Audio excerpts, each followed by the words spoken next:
Hitler, for example, when he wanted to annihilate the people of Germany, the first thing he did was take away their guns. And the rights to bear arms wasn't just to protect the people from foreign invaders, it was to protect them against evil governments and anyone that would violate their inherent rights as a human being. So I believe in the Second Amendment, and I believe that, I hate to say this, a lot of these mass murders and all this funny stuff that's going on, I believe a lot of this is engineered. And yet in the aftermath of the, I think it was Newtown shooting, you were engaged in a Connecticut program, I think, to teach children in self-defense. Do you think those skills would be helpful if they were fixed? As it reads, if people researched instead of reacting, mind you, what I say next does not come up. Ewen Cameron, psychic driving, adopted by CIA. You can't squeeze a thoughtful statement into the limited characters afforded to you by TikTok for a reason. Yeah, Ewen Cameron was involved with MK Ultra and other crap along those lines. He fucked up a lot of people. There were so many goddamn lawsuits. The American government paid them. They adopted his research and perpetuated it. They continued it.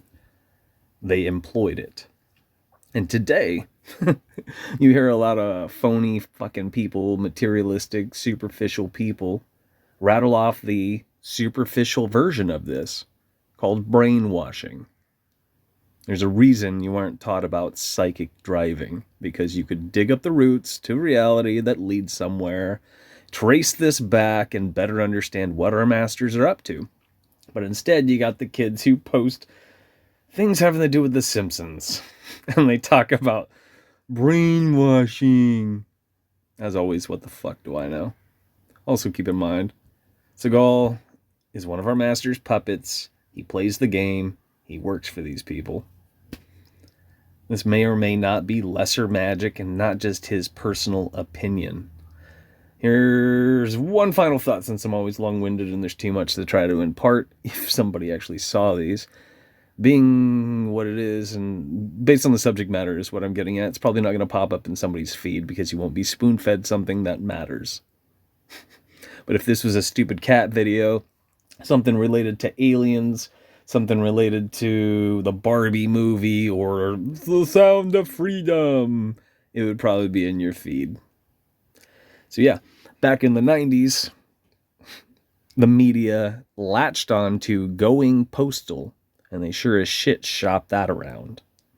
They shopped that around, just like they shopped around quote-unquote conspiracy theorists and conspiracy theories.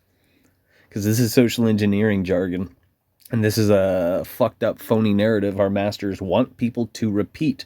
This is why we were given the fucking internet. A form of communication. Our masters got together during a Davos panel. There's a public record of this. And they said that they were going to give us a form of communication to perpetuate their narratives. Keep in mind, I'm paraphrasing, but if you read between the lines, you use your brain and think abstractly, they paint a pretty clear and obvious picture. Yeah, this is why AOL discs were free. This is why you got free cell phones when you signed up for plans. This is why social engineering platforms such as TikTok, Instagram, LifeLog, Facebook, Twitter, and the list fucking goes on. They are free. And people call them social media. Thanks for hanging out.